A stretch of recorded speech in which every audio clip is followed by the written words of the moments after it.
Okay, so I'd like to welcome everyone out to this panel series presented by Arbisoft. Tonight we're talking about EdTech and the Metaverse and the future of learning.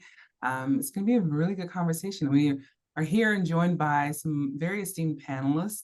I am Kay Banks, the moderator, and I will open up the floor for our panelists to introduce themselves, give you a little bit about their background and their experience on the topic of the Metaverse. So I will go ahead and open it up to Dr. Kim. Would you like to go ahead and start us off with a quick Oh, introduction? sure. Yep, I warned you about asking me questions, didn't I? So I'm Dr. Kim William Gordon, and I consider that I've had a very eclectic career, experiences in both large corporations, including AT&T and IBM, as well as I've owned a number and worked for a number of small businesses and entrepreneurial startups. I've also served as a dean at a four-year university, and there's lots of conversation we could have about that experience. I've taught as adjunct instructor for undergraduate and graduate classes and created new curriculum for new programs.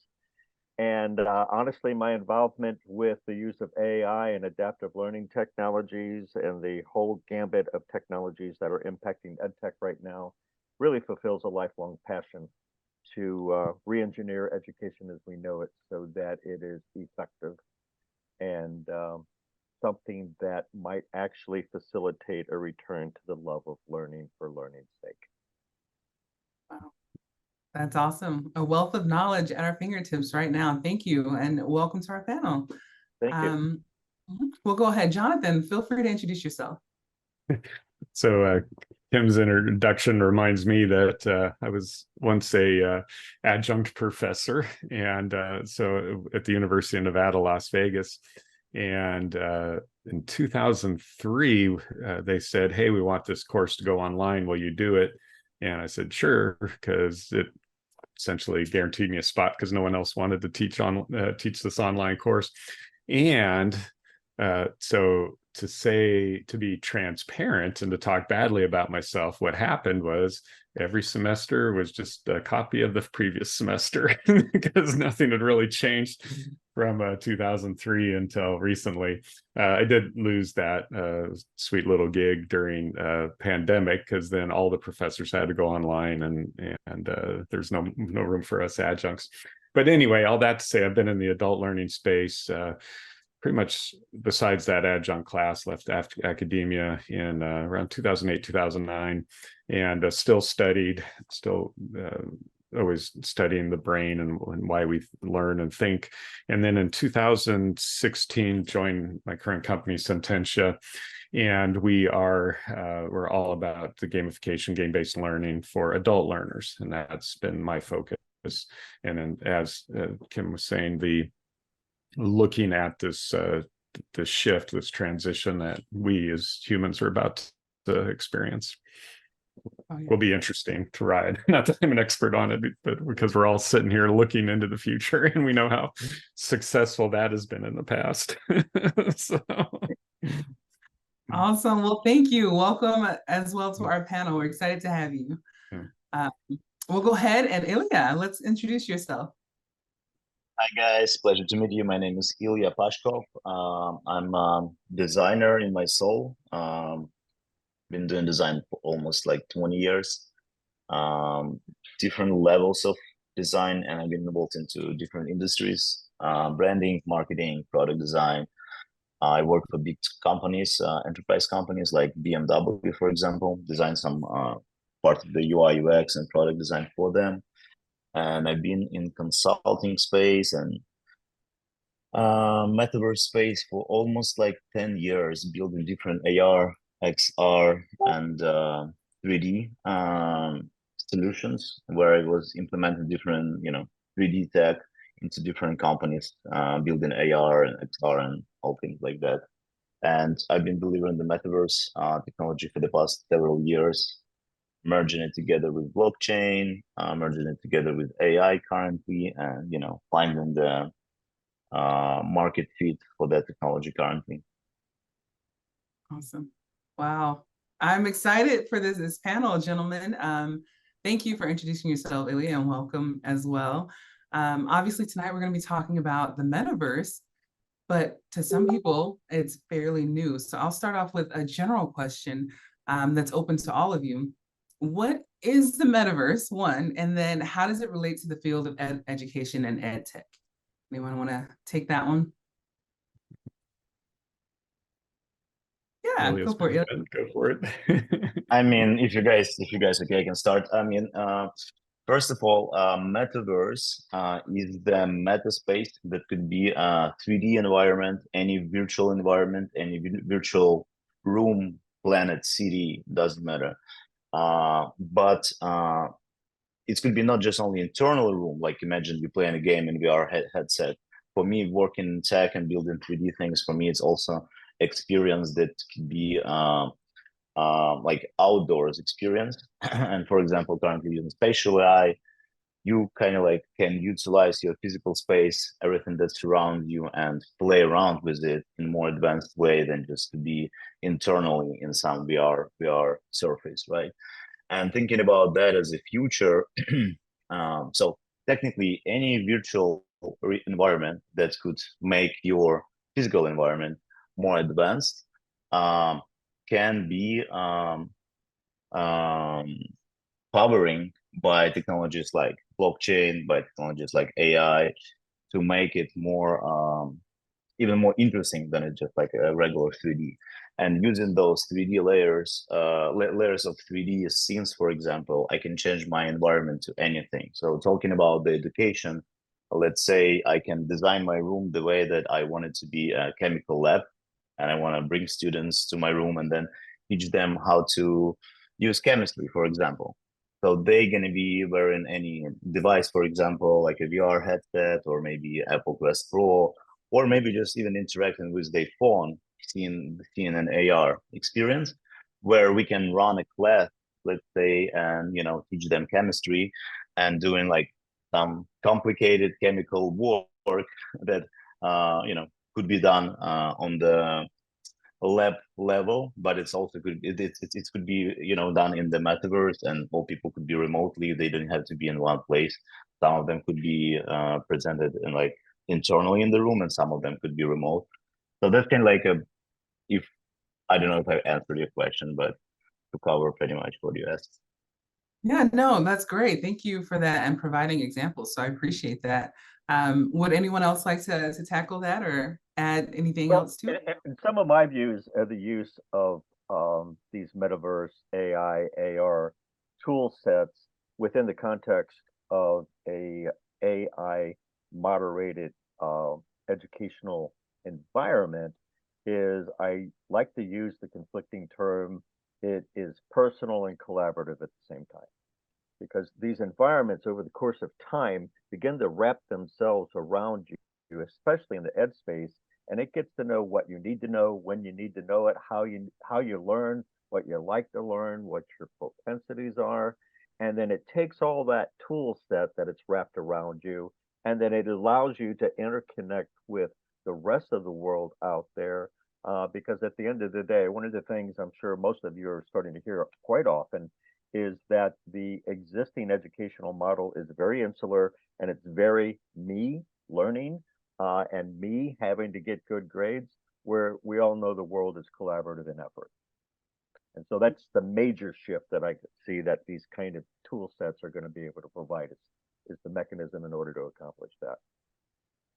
Awesome. Thank you for that. Yeah. Appreciate it. All those really good. So it's not much I can add to tack on, but to that space in it, because if you just take traditional education, at least my path and my being at my age, it was all about me.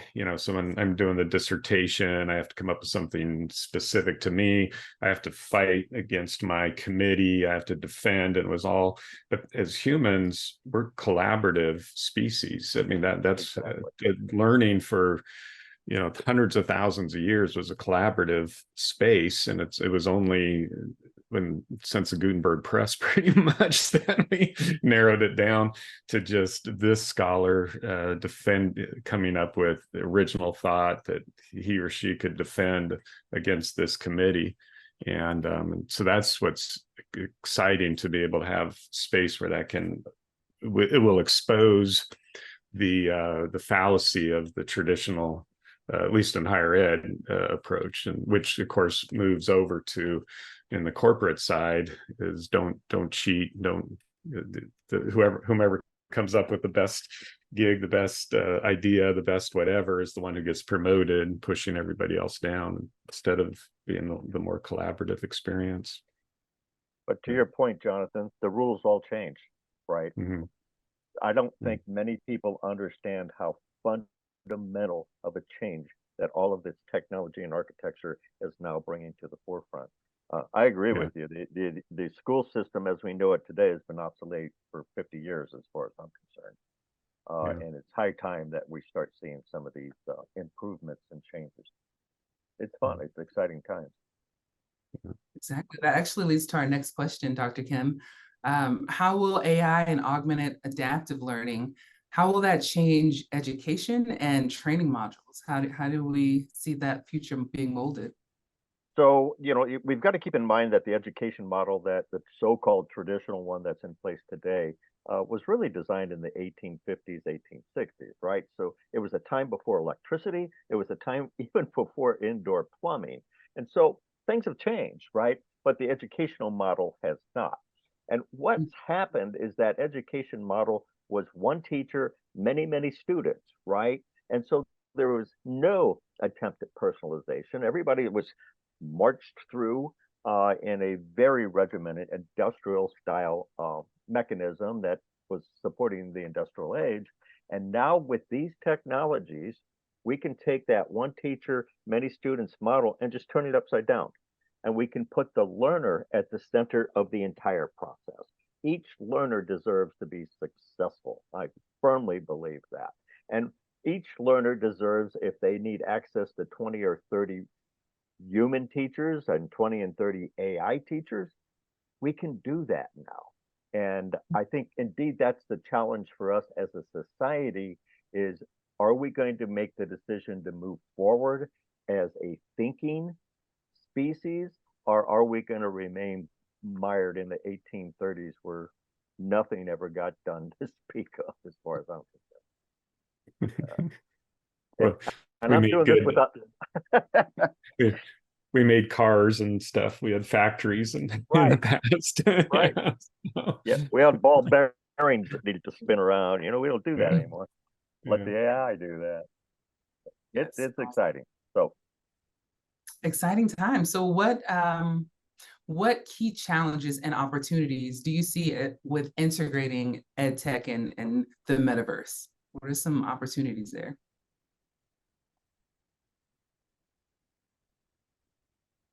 If I may. Yeah, go ahead. Yeah, go ahead, Jonathan. I'm sorry, I didn't mean to interrupt. No, I was going contrary. So you continue with the positive. I'll go negative after you're done. well, we have a lot of barriers. We've got 100+ years of barriers in the K through 12 in the higher ed market. Where the barriers tend to break down is, I think, Jonathan, you alluded to training in corporations and business and non-for-profits.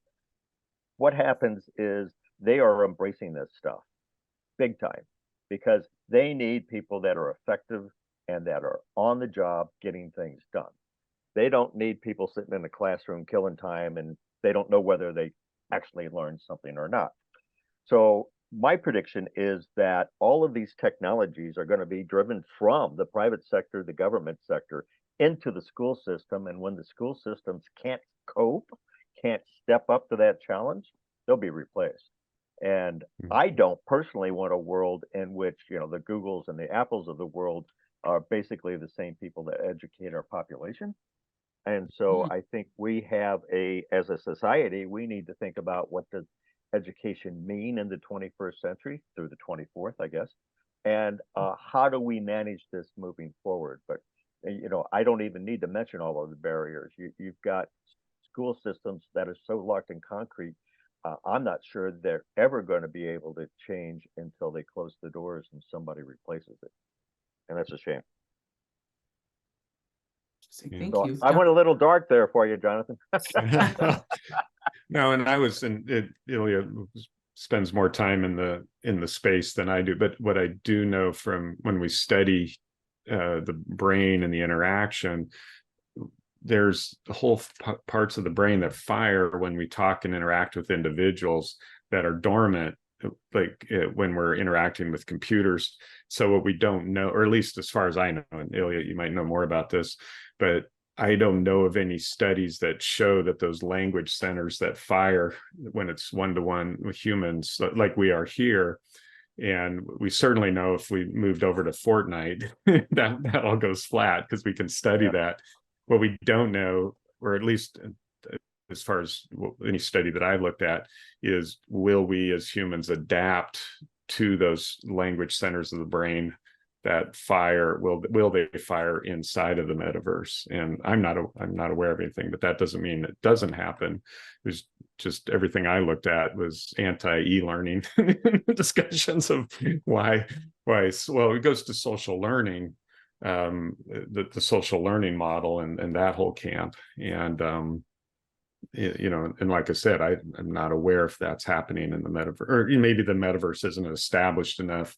Maybe as a species, we haven't interacted to it enough. And then there's a book called Ready Player One right over my shoulder there that is there to keep me as a reminder. So solid movie. I remember seeing the movies. But the book's so much better. You got to read the book. Well, this one's actually, since you guys pointed out the pitfalls, this one's kind of aimed at Illia. What lessons, you've been in the metaverse a little bit longer than the rest of us, what lessons can we learn from early experiments with the metaverse-based education? And how can we tweak those for future developments? Right. Yeah, first of all, I think that Jonathan mentioned pretty good point on that. And the tech itself doesn't change much for the past 10 years. If you're talking about AR, VR, for example, I mean, there is a bunch of improvements on technological side. I just want to add that pretty much technological accessibility still is not 100% there, and the tech is not 100% there. So it's still developing. We're still learning a lot about how the technology can apply to us as humans, what kind of, how our brain gonna react, and just honestly, even just having the health concerns, like how, for example, any person can react to VR in general. So somebody can get dizzy in 10 minutes, for example, how he can learn something if he's going to be dizzy after wearing VR health headset or goggles or anything like that. So that tech is still in progress to be developed and optimized, of course. And there's a lot of great results. We just know that it's going to be there at some point anyway. But also it's including a lot of electricity, great high-speed internet, and all those elements that create a perfect combination of what is technically metaverse could be in the next 5-10 years maybe. I'm definitely seeing the technology to be used in the future on the spaceships, on Mars, on different, not the Earth kind of environment, because we all want to be close to the planet where we're from. I know maybe it's a bit jumping too far, but I'm imagining like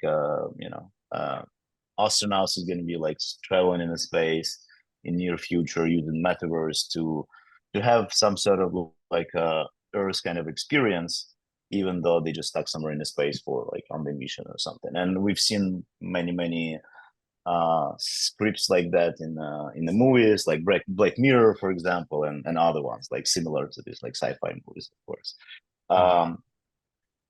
So yeah, and answering your question regarding how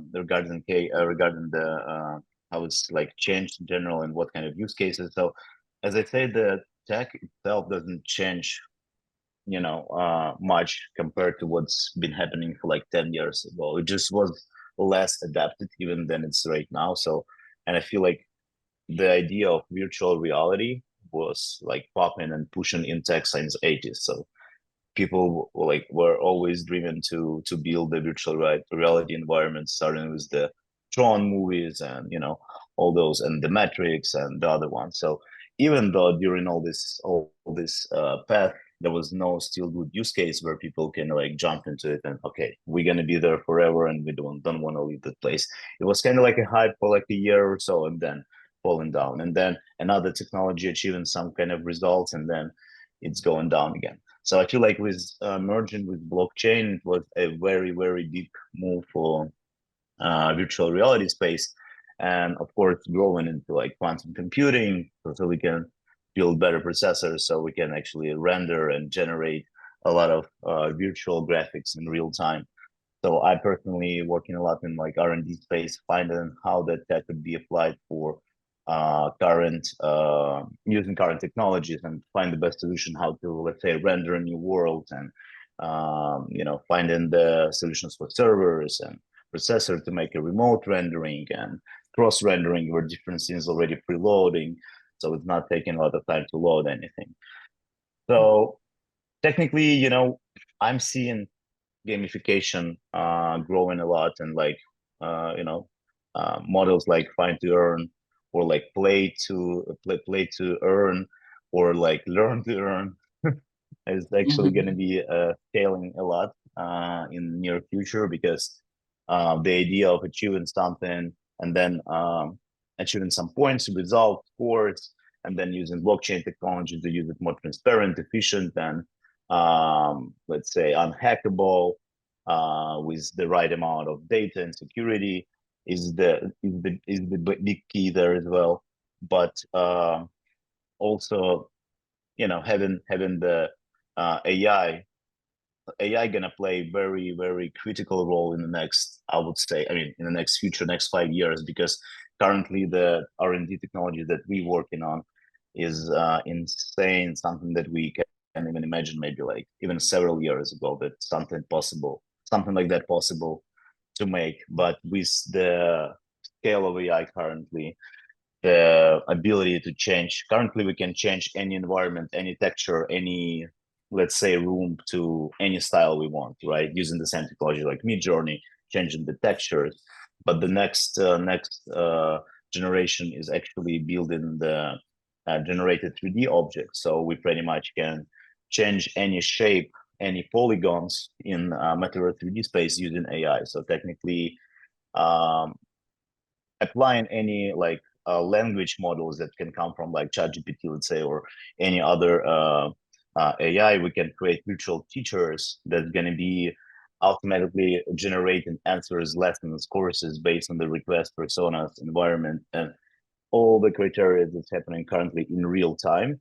And the beauty that it also, the model itself of that character could be also depending on different criteria that's happening currently in real time. So pretty much it's like a living in a real life time generated world, something like we currently live in on the earth, some sort of like a simulation where we can learn anything we want, and the future is definitely interesting. I don't know if I answered all of it, but try to cover the main key points. Yeah, no, that was great. Thank you. You gave us a pretty succinct understanding of how, like, where we've come and how far we have to go. So that was great. Thank you.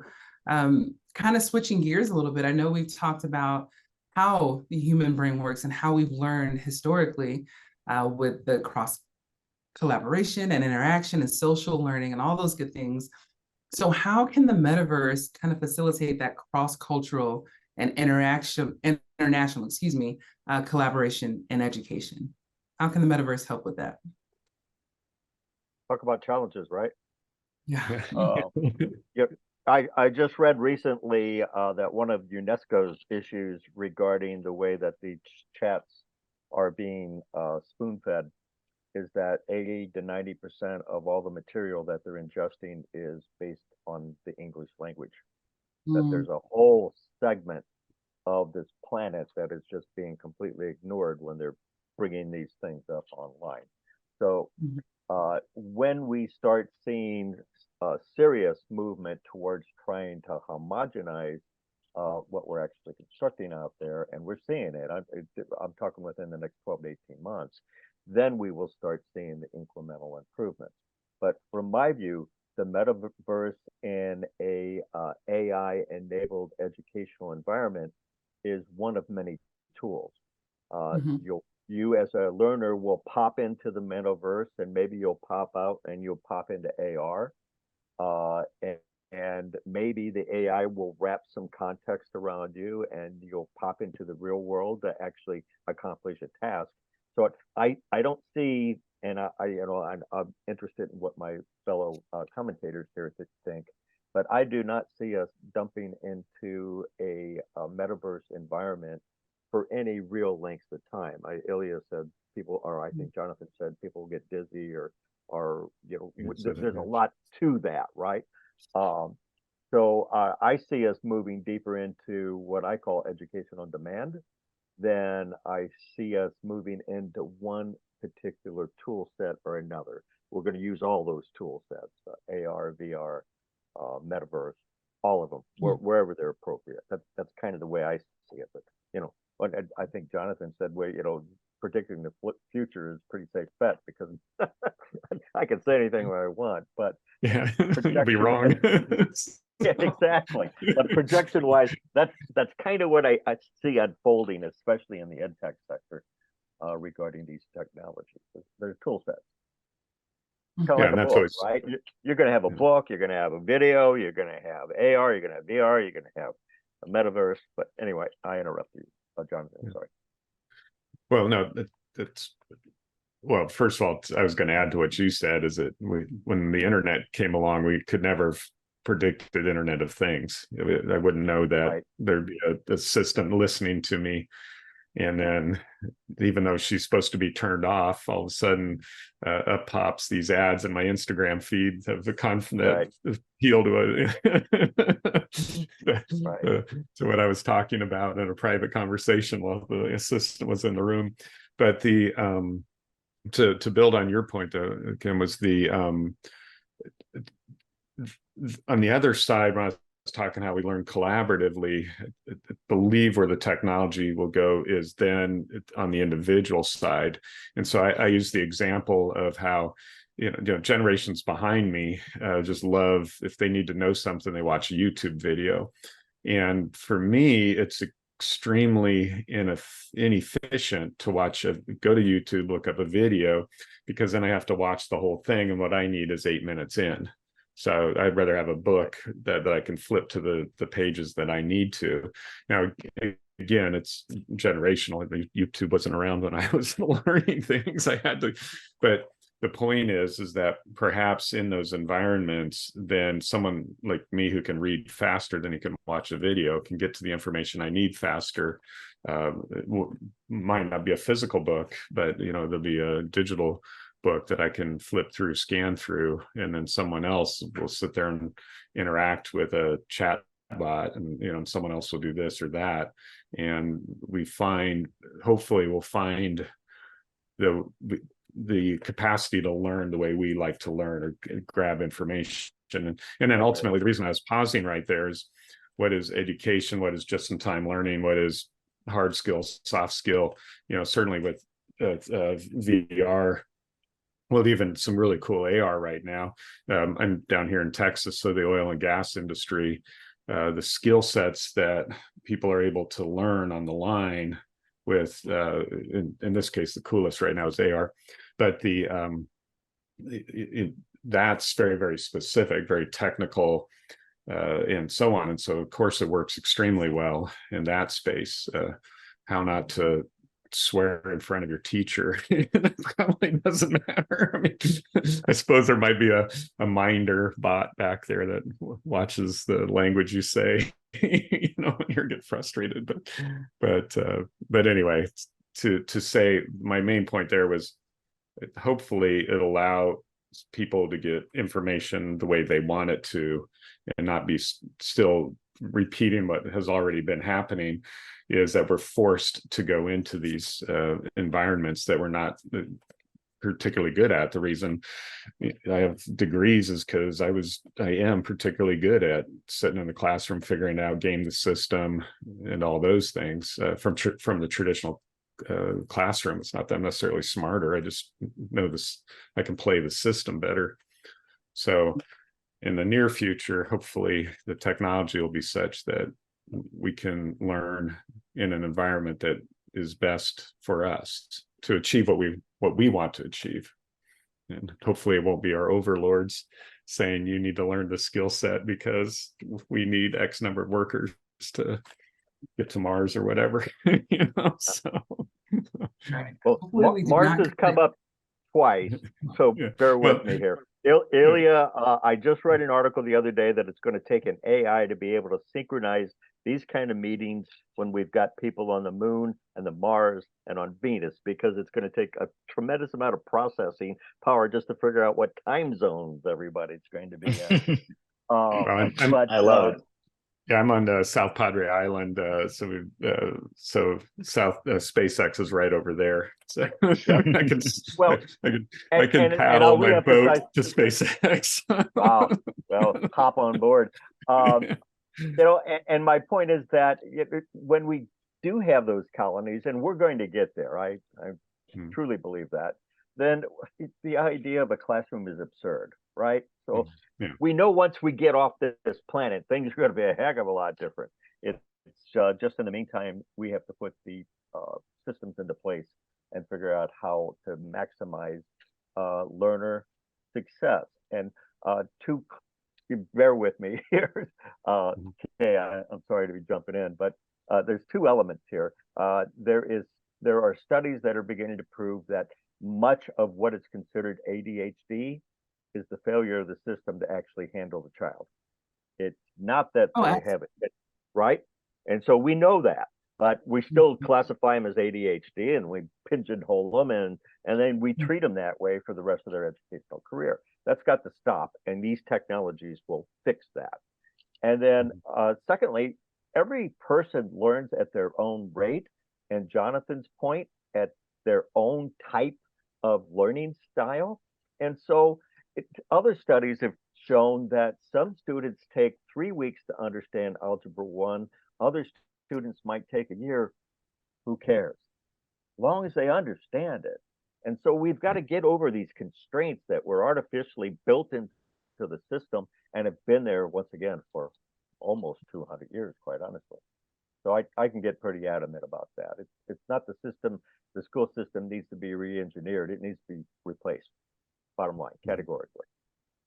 Yeah, no, I think that's brilliant. Taking from what I've just heard, you guys mentioned YouTube, you mentioned just various ways of learning, and it's learner centered. How do you see the metaverse being utilized to bridge formal education and informal education to kind of accentuate the entire learner process? How do you see that the metaverse merging the two or helping one with the other? May I, gentlemen? Okay. I'll have to add an element here. But some of the projects I'm working on, we're beginning to define the characteristics of what we're calling the knowledge map. And a knowledge map is really just a map that represents what I've got up here, what I know, what I need to know, how I learn, what I like to learn, what my skill sets are. And that knowledge map becomes extremely important to employers, right? It's beyond a resume. They now know what you're capable of. And it's very important to you as an individual. And what I'm predicting is that we will quit talking about lifelong learning and we will start talking about once and for all learning for life, because that's what it is. That's what we've always done as a species. And the last couple of years, for some reason, we figured you got a piece of paper, you're done, right? So to rewind and get back to your question, the metaverse will be talking to that knowledge map, and it will wrap itself around you so that it can provide you the optimal environment in which you personally learn. And we're seeing studies, not many, but dyslexia seems to be one of those areas that we can add a lot of technology to assist students in overcoming what we consider disabilities. And quite honestly, they're just human abilities. They come out in a different form. That's my opinion. But yeah, no, thank you. Appreciate that. Anyone else? Okay, so kind of shifting and pivoting a little bit more, this next question, I'm a former teacher, and so this one kind of hits home. I would love to know your perspective on this. How do you see the role of teachers and instructors evolving with the metaverse-powered educational system? That's a tough one. Yeah. We don't want to say that they're all going to be AI teachers, right? No. Yeah, No. we hope not. Well, and it goes back to what we're saying, we don't want Apple and Google to be the teachers of the future. Exactly, exactly, Right. for sure. Well, If you don't mind, and I can. yeah, go ahead. Go ahead. I'm sorry earlier. I just want to add a little bit, the piece what I was about to say before Dr. Kim was saying, something I liked to add is the idea of personalization in learning and education. I think is the key point there, because utilizing AI as the tool that helps me, and Metaverse as an environment that I can visually interact with different objects and avatars, etc. So Mhm. the main idea that I can pretty much design my own system in that way that I can learn the best, and that's the key thing. Because something that, like Jonathan say, like he preferred to read, but maybe for somebody else he preferred to watch the movie, and some he liked to play the game so he can learn better. So based on the Exactly. pattern, yeah. So based on the pattern that that person is using to learn something, using that experience, AI and education platform will understand what kind of process he's hitting the most, and which one he's struggling the most. So maybe he needs to. So this the adaptation of technology to the student, that's the key point in general in personalization of learning. And I'm not talking about just an environment, but the patterns and education materials and complexity of that materials and things like that. That's just kind of like the thing that I would like to add to what we discussed before. Awesome, So thank you. I'm predicting that as we deeply personalize, to leverage off Ilya's statement, the educational experience, that we will not lose teachers. We're going to need more of them. And Mhm. many teachers, and I'd kind of like to hear your opinion about this, but my experience is many, if not most, teachers entered the educational arena not to be administrivia to death and not to Mhm. be that sage on the stage. But I think as we move forward, we're going to really begin to identify what humans are good at, because the AI can do heavy lifting, right? It can do it Mhm. 10,000 times faster than I can even think of the word. But what do teachers do? Well, they provide inspiration. They guide new insights. They create excitement and focus enthusiasm. They facilitate new interests. They instill confidence. That's what we do. So let the machine do the heavy lifting and wrap these people around with all these technologies that's figuring out how it needs to feed them information so that they can start learning at their pace, and let the teachers go, hey, did you ever think about that? you know, Mhm. I think a lot of teachers entered the teaching industry because that's what they wanted. They wanted that gratification. And couple of, Jonathan, I think you said you taught. I'm not sure about you, Ilya, but certainly, Kate, you know what I'm saying when you see those students and you see the lights go on in their eyes. That that's Absolutely. what's enjoyable. Yeah, for Yeah. sure. Yeah, and to that I would add, it was a different conversation because it wasn't in this space, in the education space, but was talking to some folks about when AI and marketing, what's it mean for companies and on the entrepreneurship, blah, blah, blah. And then just had the realization that this will be extremely valuable in the future. We have actual humans for, in this case, four actual humans talking, no chatbots involved. That's what, to go to the heavy lifting and stuff, all the stuff we don't want to do over there will be over there, and then this becomes extremely valuable. And so that might be where that transition, when it comes to teacher facilitator, becomes that valuable piece, where when we've had those experiences, I mean, how many professors did you have in college, but there was that one, one, two, or three that were the true mentors, and the ones that we remember. that becomes extremely valuable versus all the other the literature course or whatever the courses that I could care less about that I had to go through. The chatbot can get me through that. And Exactly. but then Exactly. when it comes to what I'm interested in, now I can have a mentor, and which we did naturally, I think. I mean, I did. Well, anyway. and I think alluded to this earlier, but the whole question becomes, what do we define as being educated?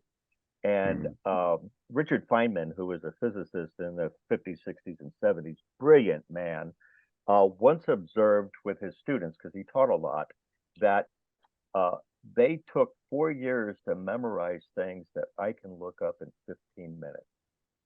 And this is 50 years ago. And so we've got to realign what we're good at, right? We don't need to regurgitate something that I read a year ago. I'll look it up. I got the whole sum of human knowledge right here, So back to your point, Kay, I think we might end up tonight with more questions than answers, but at least we're asking them. Yeah, it reminds me of what my teachers used to say not too long ago, is you have to learn this, memorize it, because you're not going to have a calculator everywhere you go.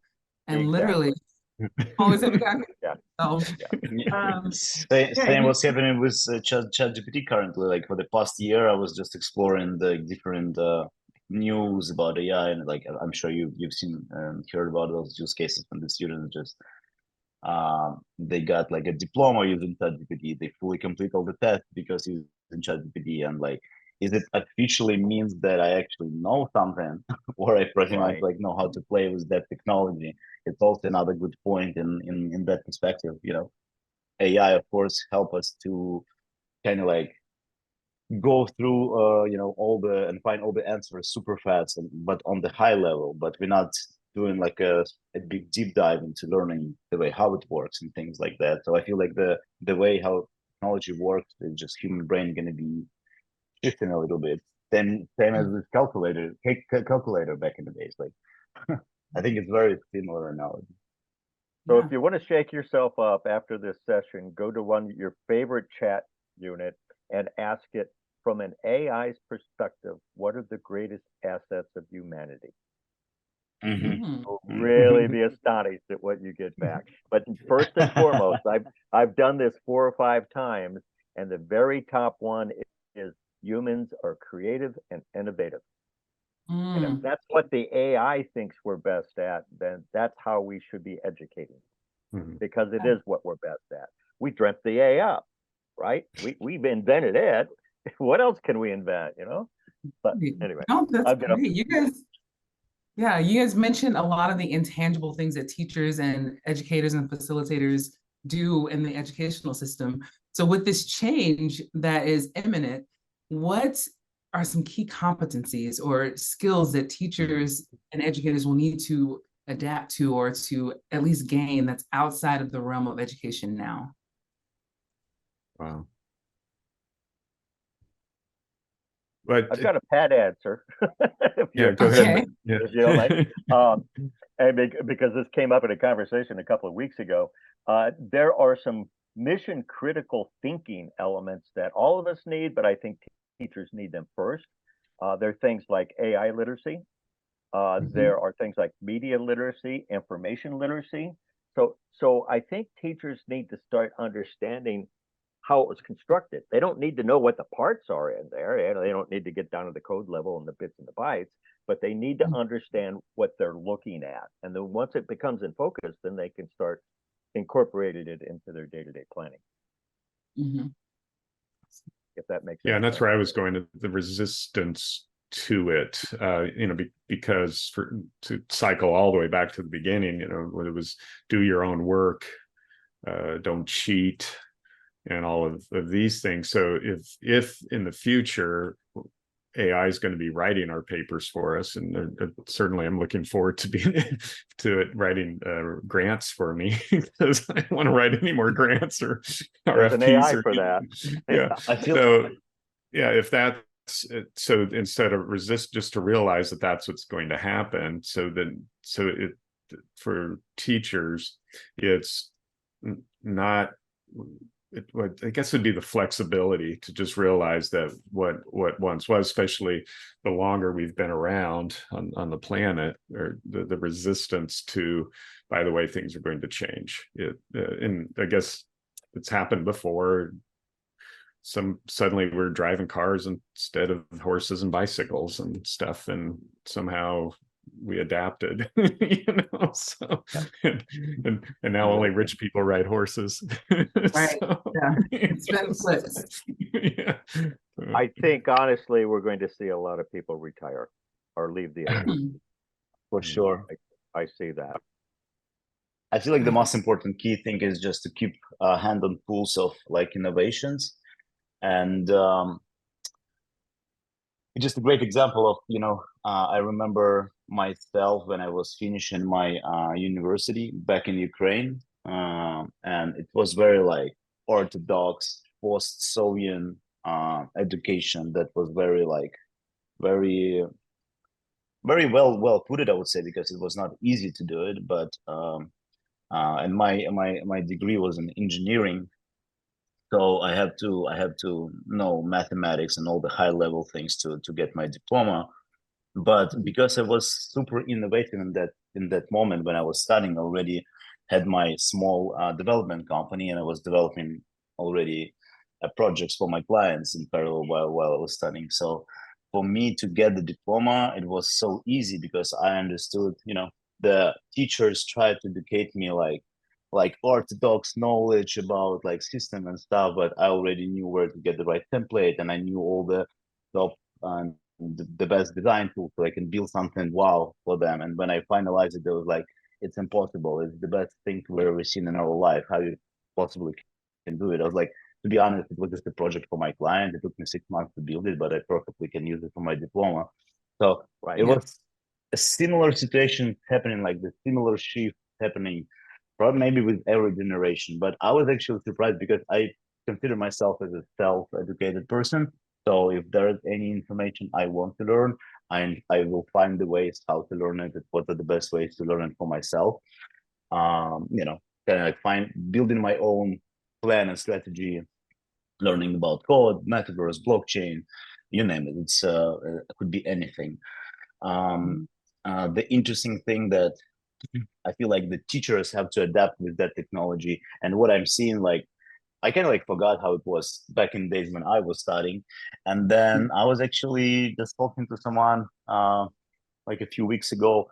And then I figured that actually all the teachers and students, they're using the same tools as I do. They're using like a group chat in Telegram. They're using Slack. They're using like some sort of like a task manager. They're using everything like what I used to run the business, to run the project, etc. So all those tools are actually a perfect way to optimize any process of learning, any process of education. And it's very important to keep yourself updated with the technology and find a way how to adapt to it. So for example, if there is a simple answer that you can get with ChatGPT, it means that to get the final result from this from the student base just on that answers will be not enough. You have to put together a chain of the answers that's going to give him some sort of a bigger result, because that's how you should use ChatGPT. Okay, I can easily build a strategy, I can easily build a plan, but after having the big picture, what it technically could be, and what another like bird view problem I have to solve based on everything that I already did with ChatGPT, things like that. So I feel like humans can just solve way bigger questions and amount of information using those tools. Just my 5 cents. That's great. You actually brought up another point with your story, and it brings up the thought of access and privilege to the digital age. So how do we see the metaverse being able to, I guess, exacerbate that digital divide for areas who are third world country, low income, who may not have access to all the digital tools that are being created? Will it bridge that gap or make it even wider? Good question. For me, I was honestly, when I was a kid, I was a 5th grade in high school. I just heard about the internet, and I knew that it's going to be my thing, because in my perspective, what I thought what it technically could be, I learned probably for the first 2 years without having a computer. I learned everything about computers. Starting with microschemas, I got all the books, I got everything I can find about it because that was my internal passion to learn about it. So the time when I was started playing with the computer, I already knew where the motherboard, CPU, GPU, RAM, everything. So I can play around with it. And for the next 2 years, I don't know, I just knew it super well. Yeah. So I feel like it's that passion actually that, to create this initial ignition in person to learn about something. And especially when that person is young, because that's where we, learning the most when our brain is still developing, when we're fresh, it's still easy to learn. So I feel like the way how we can apply those tools and knowledge and, accessibility to those tools for our kids, that's very important to get that started ignition in them. So they're going to be picking what they like and what they're going to be passionate about. For sure. Thank you. Dr. Kim? Did you have So, something? yes, I tend to look at the world in two different sections. It's short term, 12 to 18 months. And look what's happened. November, it's a year old, right?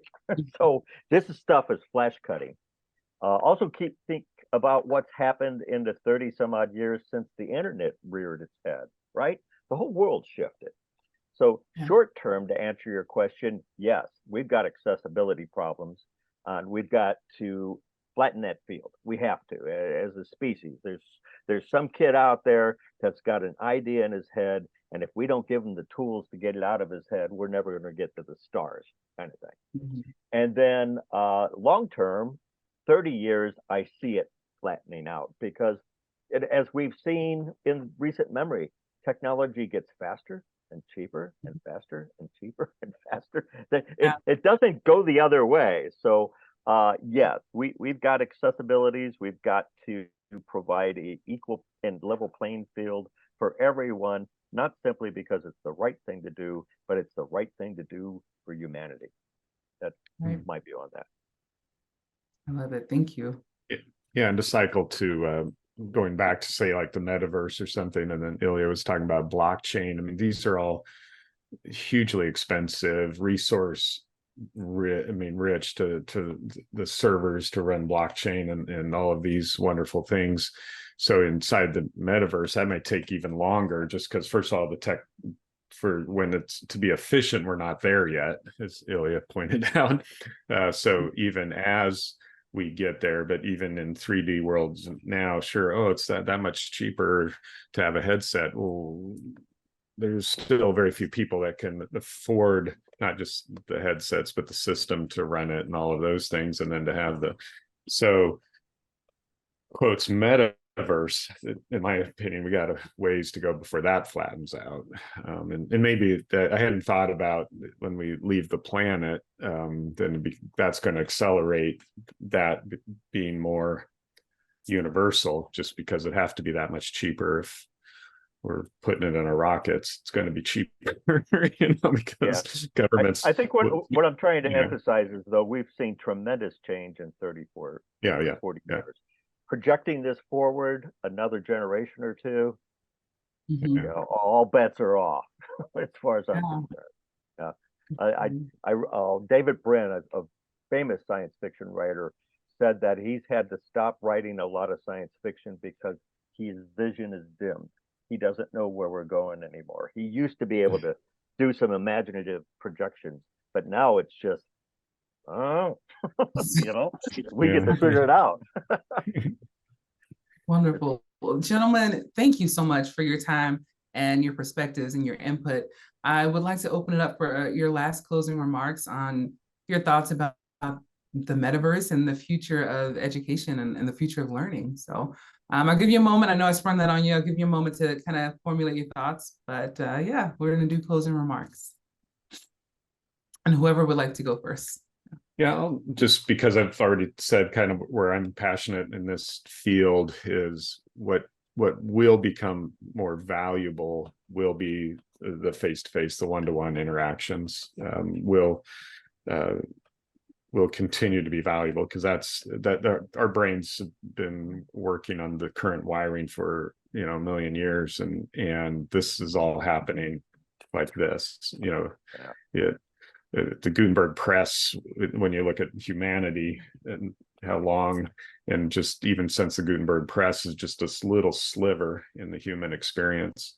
And so it not to be a Luddite about it, but at the end of the day, this technology will do so much wonderful things for us. And hopefully, like I said, if Ready Player One is a cautionary tale, if we're all plugged into the universe, well, even the Matrix or any of those things where humans cease to be human, that I believe when it comes to education, the face-to-face will be extremely valuable in the future. So not that we shouldn't pursue technology at all, but all that it will do is just create the value of the mentor to mentee's experience. It may not be teacher and student, but still that we'll seek those guides from those who've come before us. That's one of my soapboxes right now. But AI is going to give me a better one next week. Awesome. Ask it right now. Yeah. Thank you, Jonathan. Well, I'm just going to close with a quote because, well, let me first say this. It's about time we're here. I've been waiting for this level of technology my entire career, my entire life, actually. So thank goodness. So let's do something positive. But there's a great quote by John Dewey, who was in the 1850s, 1890s, a philosopher, psychologist, and an education reformer even then. And he once said, if we teach today's students as we taught yesterday's, we rob them of their tomorrow.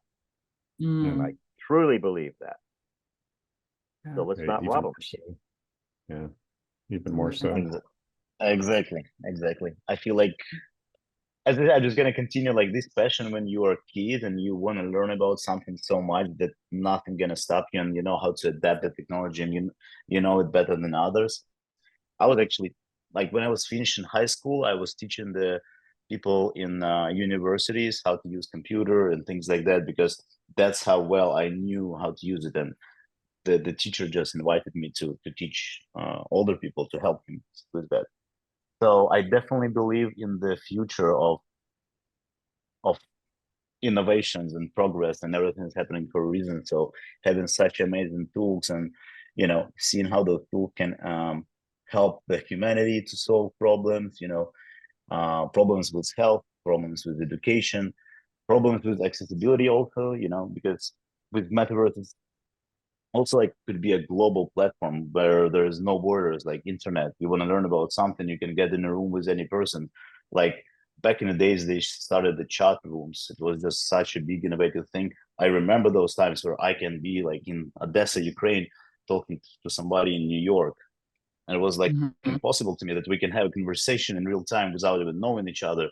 Just a regular chat, something that we got used to so fast already. Same with Metaverse, like, I don't know if you've seen the latest Mark Zuckerberg interview and the podcast where he did the full interview in Metaverse, and his face was so real. They both been in VR headset. That type of communications we're gonna start having in regular like Zoom meetings like we have right now. They're not gonna be as flat. You're gonna see me in full 3D representation of myself, and I can select any environment I want. Of course, all those innovations are gonna make education and progress better, and with AI, the scientific discoveries and ability how we can find and solve different problems is going to be way faster. Space exploration and finding new life is going to be way faster, and new chemical elements, anything. So I believe in a bright future anyway, and I think we live in a great time. The only one important thing we need to keep care about, our planet, and figuring out how that, technological innovation actually can adapt to what we are already have. And that's pretty much the biggest pain I'm trying to solve for myself, being so passionate about innovations and tech in general, that how to help the current situation on the planet, how to help the plants, animals, ocean, and all those big problems that we currently have. And I know it's a bit different topic, but something that I'm passionate about as well. No, awesome. Thank you. What a time to be alive, right? So Yep. you guys have done great. It's been a really riveting conversation. But this will definitely conclude the sixth panel presented by Arbisoft, and EdTech and the Metaverse and the future of learning. So thank you for your time and your contributions.